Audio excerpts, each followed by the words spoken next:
نماز شروع کرنے سے پہلے ایک بڑی غلطی جو اکثر لوگ کرتے ہیں وہ یہ ہے کہ نیت کو زبان سے دہراتے ہیں۔ اب آپ سوچیں کہ ایک شخص گھر سے چل کر آ رہا ہے، وضو کر کے آ رہا ہے، مسجد جا رہا ہے، جماعت کا وقت ہے تو وہ کیوں جا رہا ہے؟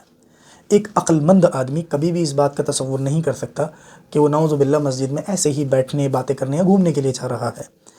تو نیت چونکہ دل کا محل ہے اور ہر عمل سے پہلے نیت کرنا واجب ہے۔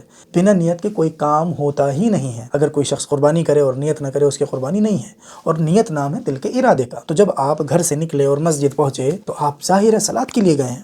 تو کچھ لوگ کرتے ہیں نیت کرتا ہوں میں فلاں فلاں نماز کی، پیچھے اس امام کے، منہ میرا کعبے کی طرف۔ آپ کو اس میں بھی شک ہے کہ آپ کا رخ اور آپ کا منہ کعبے کی طرف ہے؟ ایب نارمل سے اسٹیٹمنٹ ہے، میں اللہ کے واسطے نماز پڑھ رہا ہوں۔ کیا ایسا ہو سکتا ہے کہ کوئی شخص اللہ کے علاوہ کسی اور کے لیے بھی صلاۃ پڑھے؟ لہذا رسول اللہ صلی اللہ علیہ وسلم کے فرمان انما الاعمال بالنیات وانما لکل امرئ ما نوى، اعمال کا دار و مدار نیات پر، اور ہر ایک کے لیے وہ چیز ہے جس نے اس کی نیت کی ہے، اور نیت محل ہے دل کا۔ لہذا دل میں آپ ارادہ کر لیں کہ میں نے ظہر کی نماز پڑھنی ہے، ظہر کی نماز کے بعد اب میں نفل پڑھوں گا۔ ضروری نہیں ہے کہ سنت رسول کی، پورا گروپ اسی میں لگا ہوا ہے کہ سنت رسول کی کہنی ہے یا نہیں کہنی ہے۔ جو خود ایک بنیادی طور پر اختراعی اور جعلی مسئلہ ہے، اس کے تئیں ڈیبیٹس ہوتے ہیں کہ سنت رسول کی کہی جائے گی یا نہیں کہی جائے گی۔ فرض صلوات کے بعد جتنی بھی صلوات ہوتی ہیں سب نفل اور زائد نماز ہیں۔ ہاں یہ الگ بات ہے کہ ان نفل اور زائد نماز کی کیٹیگری الگ ہے۔ فجر سے پہلے جو 2 رکعت پڑھی جاتی ہے وہ نفل ہے، اس معنی میں کہ فرض کے علاوہ ہے، لیکن اس نفل کو سنہ مؤکدہ کہا گیا۔ اس کی سب سے زیادہ تاکید آئی ہے۔ ان سے اوپر وتر ہیں، اور پھر ان کے بعد مغرب کے بعد کی 2 رکعت، عشاء کے بعد کی 2 رکعت،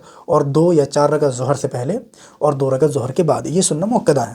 تو ان کا نام لینے کی ضرورت نہیں ہے، آپ دل میں ارادہ کریں، انشاءاللہ دل میں ارادہ کرنا کافی ہوگا۔